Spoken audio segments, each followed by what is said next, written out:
Hello, thank you for joining me on my show. My name is Hemsworth. Thank you all for coming on. We have a very special guest today, John Kraemer. Did I say that correctly? Yes. All right. He is he has a very interesting and awesome project called the Lego Project. John, how are you doing today? I'm not doing too bad. Well, great. Well, tell us a little bit about the project because I've followed you on Twitter for a while and it's just fascinating to me. Well, the Lego Church project is me literally taking about 2 months to build a massive cathedral out of Lego bricks using anywhere from 20 to 25,000 pieces. Building a project that take up most of a kitchen table. And then I actually try and take this on the road to various locations in the Saginaw Bay and Genesee counties or wherever I'm able to. With the final display being at my home parish, Christ the Good Shepherd here in Saginaw, Michigan, for the Advent and Christmas seasons. Oh, wow. So it's kind of like a great gift that you're doing for your community as well. Yes. That's awesome. So how do you get the inspiration to build these cathedrals? Well, it's kind of funny. It's like because of the internet and because of the places I've been to, I see a lot of churches. I see a lot of places. A lot of people post some rather interesting pictures, so I try to draw that inspiration. I'm trying to make things as accurate as I'm able to. Using the Lego medium. Lego is a very interesting building medium because there's a lot that you can do with it. So trying to take that and trying to turn it into something that's a Lego idea. So I draw a lot of the inspiration from the places I've been to, the pictures that I've seen. It really kind of gives me an idea for what's actually going on and what parishes are doing. So how long have you been doing this project? The project itself has been going on for about 20 years. Okay, so how'd you get started? What inspired you to start that project up? Well, when I was younger, I'd always been building churches, not anything nearly as elaborate as I do now. But growing up, my friends were building spaceships. Me, I was never good at that. So I started messing with buildings and eventually kind of developed into churches. What started the Lego Church project was my first public display at the Mount Zion Catholic Pastoral Center in Flushing, Michigan. That was the first time I'd actually ever taken one of my buildings and taken it to a location that wasn't my own house. So from there, the project kind of opened up from there, and it's kind of born from that first display. Okay, so how do you transport these big projects? It's almost, I don't know. I think you'd be terrified it would break on the way there. How do you get that? How do you make that happen? Well, the project itself sits on a plywood base, which is a little bit bigger, not by much, than the actual project itself. The project usually measures between 47 inches long by about 25 inches wide. The workstation I have is about 48 inches by 26. So it's fairly sturdy on the workstation. So you can lift it by the plywood board, and you can either carry it with two people, or you can actually put it on a coffee cart or some other cart and move it that way. And that's what we've been doing the last couple of years with it. Okay, And then it'll fit in most mid-size SUVs. okay. Yeah, I just had this vision of me putting, at least for me, putting in my minivan, and all of a sudden it just collapses. True story. I was season 8, which was a very big project itself. Was on my way to Troy, Michigan, which is down by Detroit. Was coming off an off ramp, which had a very steep curve to it. As I'm driving, I'm hearing the project sliding off the board. Oh no. Managed to get to a parking lot shortly after I got off, and I found the project was about 95% off. Quick pushing it back into place. Nowadays, I actually have it screwed to the workstation. Oh, okay. Okay. I had a couple incidences when I was going out to one of the smaller communities where it was in the back of a truck, and unfortunately, it partially slid off a little bit. So, trying to minimize that as much as I can. So what's the most, you said you've been doing this for 20 seasons. What's the most favorite project that you've had? That's kind of hard to pick because they're all good in their own ways. Probably for me, the standouts for me are probably season 4 because that was the one that really kind of set things off in terms of the displays. That was my first Christmas display that I did at Christ the Good Shepherd. That would have been 2003. The other one that I really, really love is the season 18 project. First time in a while I had done a double bell tower. It was just a very big construct. And that was also the same year that they beatified Father Silas Casey, which I had a portrait of his inside the project. I also like how season 20 turned out. Uh, from a pure building perspective, it was a lot more complex internally than I had done in a long time. And it really turned out beautifully with what my vision was. Very rare that a project turns out the way that you envision it. And this one came pretty darn close. Okay, that's great. Now, like you talk about the art on the inside. As I'm looking at pictures online, it's kind of you see the art on the outside. How do you get that art on the inside? What's that aspect like? It can be very challenging.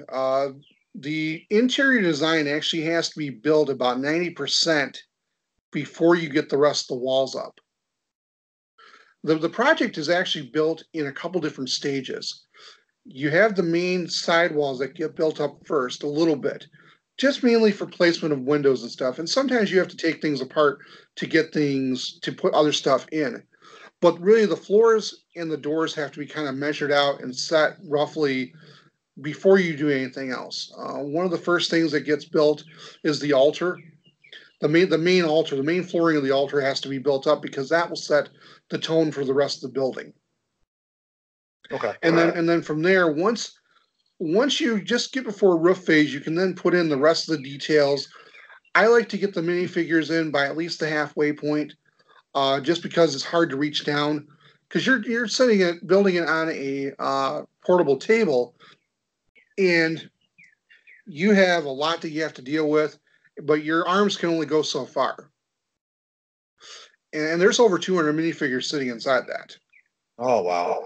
Yeah, and so you have to set each one of those by hand, so it's easier to do it before the walls get built up. And plus, you can also adjust the windows a little bit to capture certain things that you want people to see. So what's been the response over the years from your project? What have people said? How have they responded? Well, I think I've had a lot of interesting feedback over the years. A lot of people really love what I do. When I take it on the road, I get a lot of amazing reactions from people. The Christmas display is always very important to me because that is the last display of my season, the last chance to see that particular build. And you get a lot of people that are just totally blown away by what I'm doing. And it's something that always kind of humbles me because it's very humbling to know that your work is appreciated, especially since I'm putting in at least countless hours. Season 20 alone took me 2 months to build, versus season 19, which took me only 4 weeks. Wow. How many hours a day do you spend? I worked on it for anywhere from 2 hours on a low end to 5 to 8 on the high end. Some sections alone took 8 to 10 hours to build completely. Like when I was doing the flooring section, you see the photographs on there, me working on that, but what people don't realize is that there's a lot of hours that go into not only planning out where the floors are going to go, how you're going to do it, especially the tile sections. The tile sections are very slow going. You don't want to go fast when you're doing that. You make a mistake and then you got to spend hours removing it from scratch. I can't even imagine. Man, bless you for doing that. I love doing it, and I love people's reactions. I love people doing it. I love people's reactions. Whenever I get a chance to show off my work, it is such an amazing time, because people see a lot of themselves in what I do.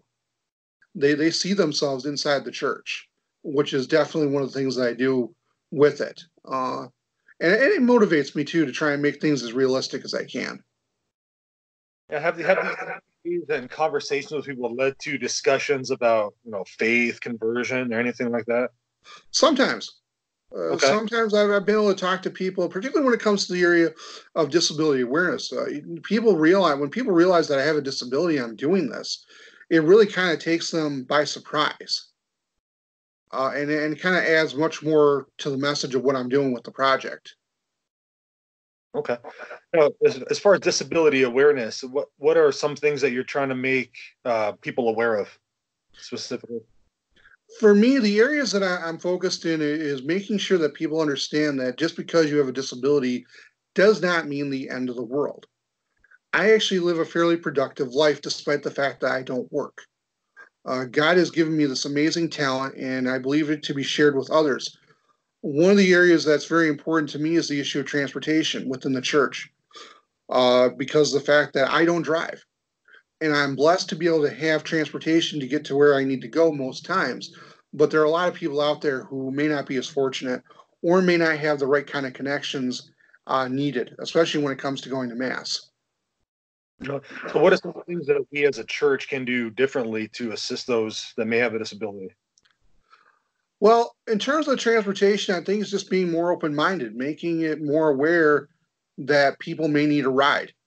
And that just because we have a disability and can't drive, watching Mass on television just isn't going to cut it.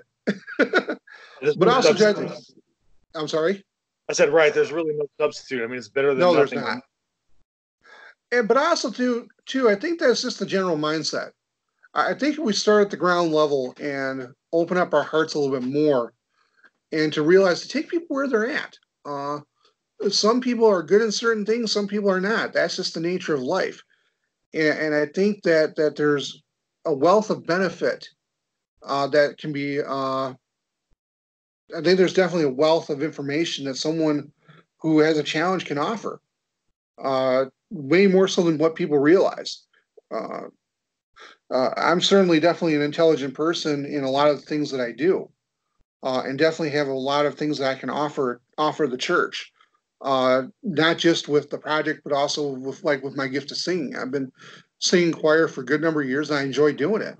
And there's always a place for someone. And I think that's one things that we have to work on is realizing that even with minor accommodations, there's a place for everyone.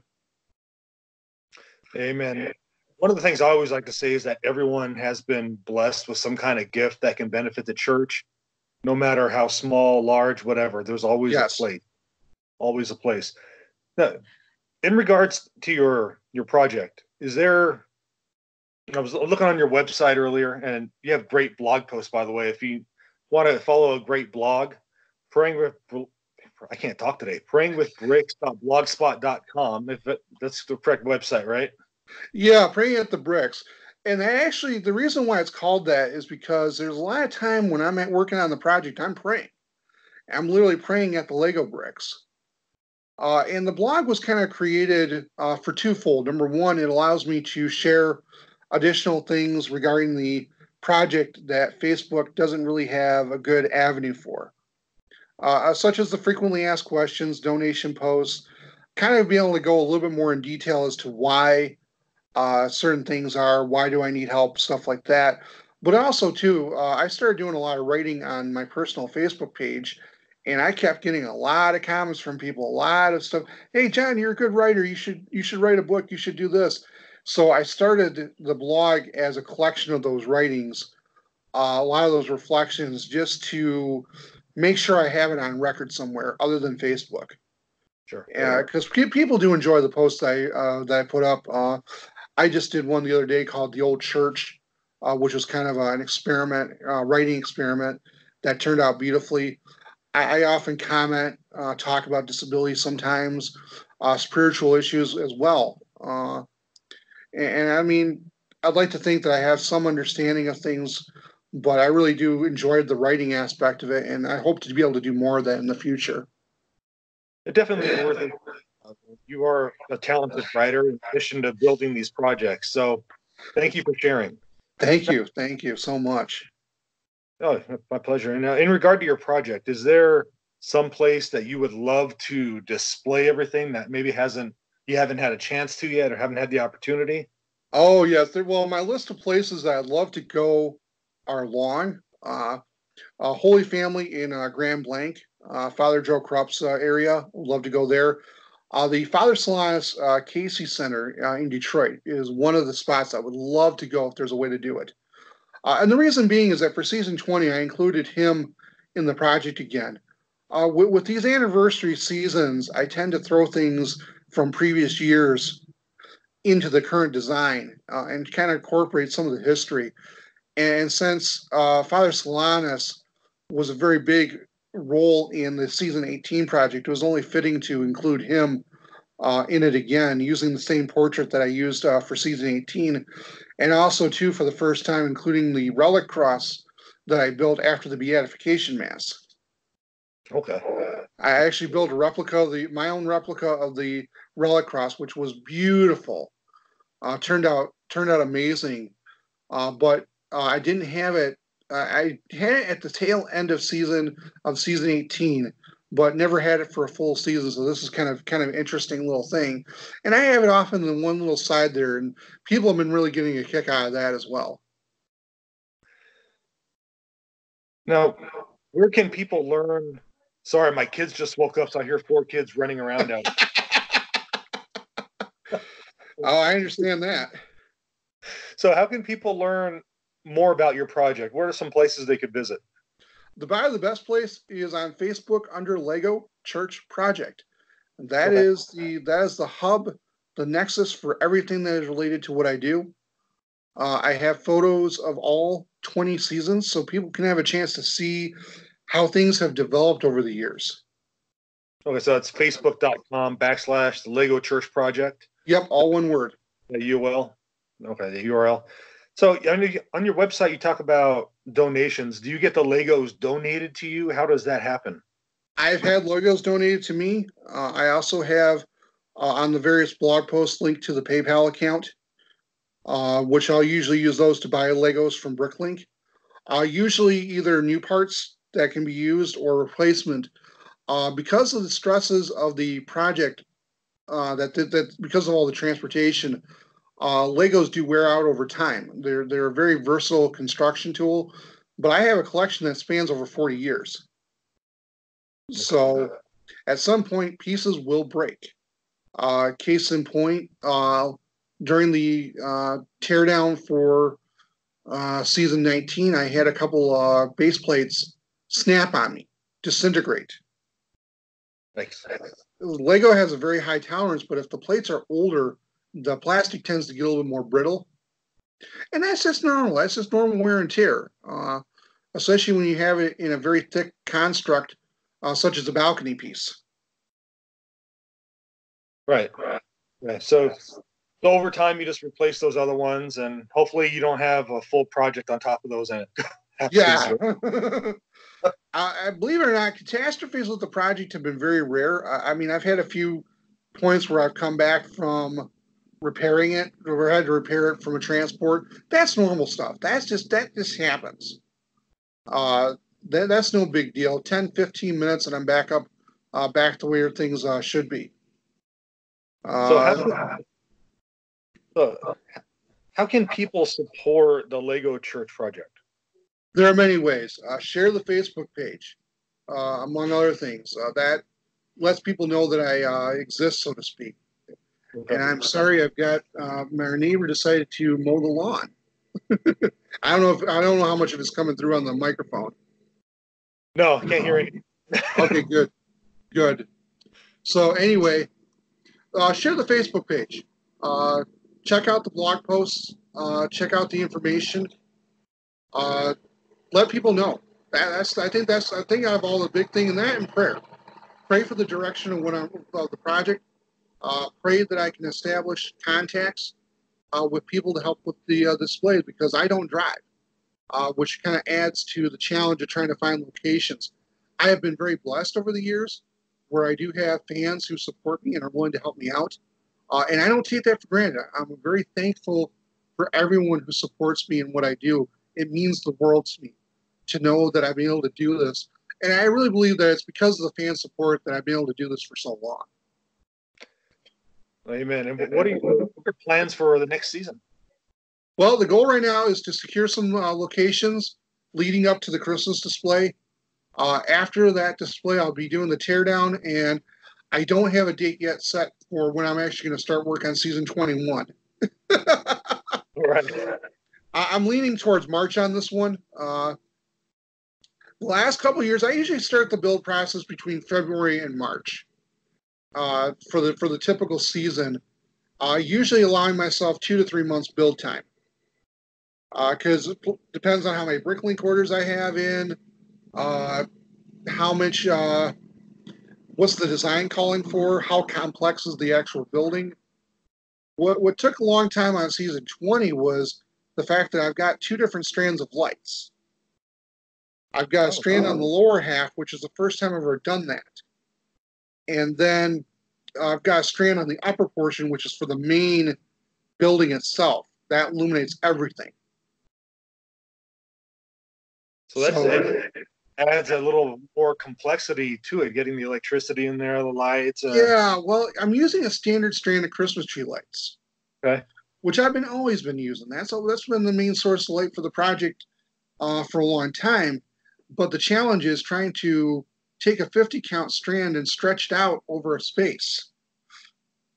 And in this case, with the lower lights, I'm using a 50 count strand, but I'm stretching it in the shape of a U. Literally, because I have it on the sides and then running up to the back section.